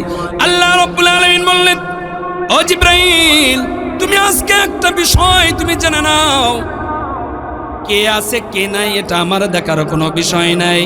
যে জায়গায় আমার হাবিব থাকে, জিবরাইল তুমি শুনে নাও, অন্য কারোর আমার কাছে তাদের মূল্য নাই। আমার হাবিব যেই জায়গায়, আমার হাবিবের নাম তুমি আজানের ভিতরে ঘোষণা দিয়ে দাও। আদম আলাইহিস সালাতু ওয়াস সালাম মনে মনে চিন্তা করলেন, আউয়ালুল আম্বিয়া আউয়ালুন নাস, আউয়ালুল আম্বিয়া, সর্বপ্রথম মানুষ আমি, সর্বপ্রথম নবী আমি, নিশ্চয়ই জিবরাইল আমার নামটা আজানের ভিতরে বলবে। মুসা আলাইহিস সালাতু ওয়াস সালাম উনি মনে মনে চিন্তা করেন, আমি আল্লাহ তাআলার সাথে কারণে ও কারণে সব সময় কথা বলি, নিশ্চয় আল্লাহ তাআলা আজানের ভিতরে জিবরাইলের মাধ্যমে আমার নামটা মনে হয় উল্লেখ করে দিবে, যে কারণে জিবরাইল বারবার আশহাদু আন্না, আশহাদু আন্না বলে। ইব্রাহিম আলাইহিস সালাতু ওয়াস সালাম মনে মনে চিন্তা করলেন, আমি ইব্রাহিম খলিলুল্লাহ, প্রত্যেকটা পরীক্ষায় গোল্ডেন গোল্ডেন এ প্লাস পেয়েছি, প্রতিটা পরীক্ষা আমি সাকসেস। আল্লাহ তাআলা নিশ্চয় আজানের ভিতরে আমার নামটা বলতে বলবে। প্রত্যেকটা নবী তার জায়গায় সে তার পজিশনটাকে হাইলাইট করার জন্য মনে মনে চিন্তা করে। আল্লাহ রাব্বুল আলামিন বলেন, ও জিবরাইল আর করো না দেরি, এখনই তুমি আজানের ভিতরে আমার হাবিবের নামটা তুমি উল্লেখ করে দাও। জিবরাইল আলাইহিস সালাতু ওয়াস সালাম এবার আজানের ভিতরে নবীদের নাম উল্লেখ করে দেয়, আশহাদু আন্না মুহাম্মাদার রাসূলুল্লাহ, বলেন না আল্লাহু আকবার। এবার আদম আলাইহিস সালাতু ওয়াস সালাম থেকে নিয়ে ঈসা রূহুল্লাহ পর্যন্ত প্রত্যেক নবী রাসূল মনে মনে চিন্তা করে, হায় রে, আজ এই সম্মানের জায়গায়, আজ এই সম্মানের জায়গা থেকে আমার নামটা স্লিপ হয়ে গেল, আমার নামটা বললো না। অসুবিধা নাই, আজান দিয়েছে তো কি হয়েছে, আজানের পরে নামাজ আছে না নাই? কথা কয় না কেন, আছে না নাই? নামাজের আজানের ভিতরে আমার নাম বলি নাই, অসুবিধা নাই, নামাজের জায়গা তো এখনো খালি আছে, ওই জায়গায় তো অবশ্যই আমি ইমামতির জায়গায় দাঁড়াতে পারবো, হয়তোবা ইমামতির জায়গাটা আমার জন্য। প্রত্যেক নবী রাসূল মনের ভিতরে এই কল্পনা জল্পনা করে। আল্লাহ রাব্বুল আলামিন জিবরাইলকে বললেন, ও জিবরাইল, আগেই না তোমাকে বলেছি যেই জায়গায় আমার হাবিব থাকে ওই জায়গায় অন্য কোনো নবীদের কোনো চান্স নাই। জিবরাইল, আমার হাবিবের হাতটা ধরে ইমামতের জায়গায় নিয়ে যাও, কারণ আমি আমার হাবিবের সকল লকব উপাধি আমি দিয়ে দিয়েছি, কিন্তু আমার হাবিবের এখনো এই লকব এই উপাধিটা আমি এখনো দিতে পারি নাই, এখনো দেই নাই, কেননা ইমামুল আম্বিয়া, সকল নবীদের ইমাম একজন হবে, সে হলো আমার হাবিব। সুতরাং আর দেরি করো না, আমার হাবিবকে নিয়ে ইমামতের জায়গায় দাঁড় করিয়ে দাও। একটু জবান খুলে বলা যাবে কি আল্লাহু আকবার। জিবরাইল আলাইহিস সালাতু ওয়াস সালাম নবীদের হাত ধরলেন, হাত ধরার পর ইমামতের জায়গায় দাঁড় করায় দিলেন। আদম আলাইহিস সালাতু ওয়াস সালাম থেকে নিয়ে ঈসা রূহুল্লাহ পর্যন্ত প্রত্যেক নবী রাসূল আফসোস করলেন আর মনের ভিতরে এইটাই বললেন, হায় রে, আজকে যদি আমি ইমামতের জায়গায় দাঁড়াইতে পারতাম, আমার মতন সম্মানী, আমার মতন মর্যাদাবান আর একজনও হতো না। কিন্তু এই মর্যাদার জায়গায় যিনি দাঁড়িয়েছেন, আল্লাহ তাআলা তার মাধ্যমে এই দুনিয়াতে ধন্য করেছেন। আমাদেরকে নবুয়তে আল্লাহ তাআলা না দিয়ে এই নবীর উম্মত হিসেবে রব যদি দুনিয়াতে পাঠাইতো, আমাদের জীবনটা পুরা ধন্য হয়ে যেত। জিবরাইল আলাইহিস সালাতু ওয়াস সালাম নামাজের পাটিতে নবীজিকে দাঁড় করায় দিলেন। নবীজি নামাজ আদায় করলেন, ওখান থেকে রওনা হয়ে নবীজি চলে গেলেন। রওনা হয়ে আর দুনিয়ার কোনো সফর নয়, এবার ইনদা সিদরাতুল মুনতাহা। অনেক লম্বা ঘটনা, আমি আপনাদেরকে যে মেসেজটা দিতে চাই, নবীজি রওনা হয়ে গেলেন, নবীজিকে নিয়ে রওনা হয়ে গেলেন। রওনা হয়ে প্রথম আসমান, দ্বিতীয় আসমান, তৃতীয় আসমান, এমনকি সপ্তম আসমান আল্লাহ রব্বুল আলামিন জিবরাইলের মাধ্যমে তার হাবিবকে নিয়ে গেলেন। জিবরাইল আলাইহিস সালাতু ওয়াস সালাম নবীজিকে সপ্তম আসমান পার করানোর পর নবীজি, হাদিসের ভিতরে পাওয়া যায়, নবীজি বলেন, আমি লক্ষ্য করে দেখি সব কিছু দেখা যায়, ফেরেশতারা বাইতুল মামুর নামে একটা জায়গা, ওই জায়গাটা তারা তওয়াফ করতেছে দৈনন্দিন 70,000। কত হাজার? নারায়ে তাকবীর, নারায়ে তাকবীর। প্রধান বক্তার আগমন, প্রধান বক্তার আগমন। সাতক্ষীরাবাসীর পক্ষ থেকে নারায়ে তাকবীর। নবীজিকে নিয়ে গেলেন, নিয়ে যাওয়ার পর আল্লাহ তাআলার সাথে হুজুর বসে আছে। মাত্র একটা মিনিট আপনাদের সাথে যে মেসেজটা দিব সেটা হলো এই, নবীজিকে আল্লাহ তাআলা এবং নবীজি মধ্যখানে একটা পর্দা, কেউ বলেন কোনো পর্দাই ছিল না, আল্লাহ তাআলার সাথে সরাসরি কথা। এবার আল্লাহ রব্বুল আলামিন তার হাবিবকে বলতেছেন, আমার হাবিব, আপনি তো আমার কাছে আসলেন, আপনার আমি একটা পুরস্কার দিতে চাই। এই পুরস্কারটা আপনি আপনার উম্মতকে দিবেন, আমার বান্দা বান্দীদেরকে দিবেন। আমি দেখছি একদিন দুই দিন নয়, 90টা দিন পর্যন্ত আপনি হাসেন নাই, মনের ভিতর আপনার কষ্ট। সুতরাং আপনার মুখে হাসির জন্য দুনিয়ার থেকে জমিন থেকে আপনাকে নিয়ে আসছি আমার কাছে ভ্রমণের জন্য, সফরের জন্য, আমাকে দেখে যেন আপনি খুশি হয়ে যান। সুতরাং আপনাকে আমার জায়গায় নিয়ে আসছি, আমি আপনাকে দেখতেছি, আপনি আমাকে দেখতেছেন, পুরস্কার দিলাম নামাজ। আউয়ালু মা ইউহাসাবু হিসাবা ইয়াউমাল কিয়ামাতি আই আব্দুস সালাহ, কিয়ামতের ময়দানে আমি শুধু নামাজেরই হিসাব নেব। আপনার কোনো উম্মত, আমার কোনো বান্দা, আমার কোনো বান্দি ইহতেম আমার শহীদ তাকবীরুল্লাহ শহীদ, আমি রব আমাকে সন্তুষ্ট করার জন্য 5 ওয়াক্ত যদি নামাজ আদায় করে, অনেক লম্বা ঘটনা কাটছাট করে যেটা বলতেছি, 5 ওয়াক্ত নামাজ যদি আদায় করে, আমি আল্লাহ তাআলা আপনার কাছে আমি ওয়াদাবদ্ধ হয়ে গেলাম, ওয়াদা দিলাম, বিনা হিসাবে আপনার উম্মতদেরকে, আমার বান্দা বান্দিদেরকে আমি আল্লাহ তাআলা জান্নাত দান করে দেব। সুবহানাল্লাহি ওয়া বিহামদিহি। সুতরাং জান্নাত আমাদের দরকার আছে না নাই? এটা কথা বলেন, আছে না নাই? নবীজি তারপরেও হাসে না। নবী আল্লাহ তাআলা বলেন, ও আমার হাবিব হাসেন না কেন? আপনার এত বড় একটা সুযোগ দিলাম, নবীজি হাসে না। নবীজি বললেন, ওগো রব, আমি আপনার কাছে একটা আবদার করতে চাই। আমি নবী হিসাবে, নবী হওয়ার কারণে আপনি আমাকে নিয়ে আসছেন সফর করায়, দুনিয়ার কোনো সফর নয়, সরাসরি আপনার কাছে, যেখানে অন্য কেউ আসতে পারে না, অন্য কোনো নবী রাসূলও আসি নাই, ফেরেশতা পর্যন্ত যাইতে পারে না, আমাকে নিয়ে আসছেন। কিন্তু আমার মনের ভিতরে একটা তামান্না, একটা আকাঙ্ক্ষা, সেটা হলো এই, আমি নবী হয়ে আপনার কাছে আসলাম, আপনার সাথে আমার দিদার হলো, আপনার সাথে আমার সাক্ষাৎ হলো। শুধু আমি নবী বলে আপনার সাথে সাক্ষাৎ করলাম, আমার উম্মত কি, আপনার বান্দা বান্দিকে আপনার সাথে সাক্ষাৎ করতে পারবে না? একটু জবান খুলে বলেন না আল্লাহু আকবার, আরো জোরে বলেন না আল্লাহু আকবার। আমার উম্মতেরা কি আপনার সাথে সাক্ষাৎ করতে পারবে না? আল্লাহ তাআলা ওই দিন বলছিল, আমার হাবিব, আপনি আপনার উম্মতের জন্য এত পাগল, উম্মতকে এত ভালোবাসেন, যান আপনার সাথে আমি ওয়াদা দিয়ে দিলাম, ওয়াদা দিয়ে দিলাম, ওয়াদা। আস-সালাতু মিরাজুল মুমিনিন, 5 ওয়াক্ত নামাজ কোন বান্দা, কোন বান্দি আপনার উম্মত যদি আদায় করে, আপনার উম্মতদেরকে মেসেজ দিয়ে দিবেন, 5 ওয়াক্ত নামাজ তারা আদায় করবে, কেমন যেন আমি আল্লাহ তাআলা আমার সাথে তাদের কথা হবে এবং দিদার হবে। একটু বলেন না আল্লাহু আকবার। সুতরাং নামাজ পড়লে কথা একজনের সাথে হয়, একটু জবান খুলে বলেন তিনি কে? আরো জোরে বলেন না তিনি কে? সুতরাং নামাজ পড়ার মতো নামাজ যেন আমরা পড়তে পারি, রবের কাছ থেকে গায়বীভাবে আমরা সাহায্য চাই। আল্লাহ তাআলা আমাকে, আপনাদেরকে, সকলকে রবের গোলামি করার তৌফিক দান করে। সকলে বলে আমিন। আখির দাওয়ানা আনিল হামদুলিল্লাহি রাব্বিল আলামিন। আসসালামু আলাইকুম ওয়া রাহমাতুল্লাহি ওয়া বারাকাতুহু।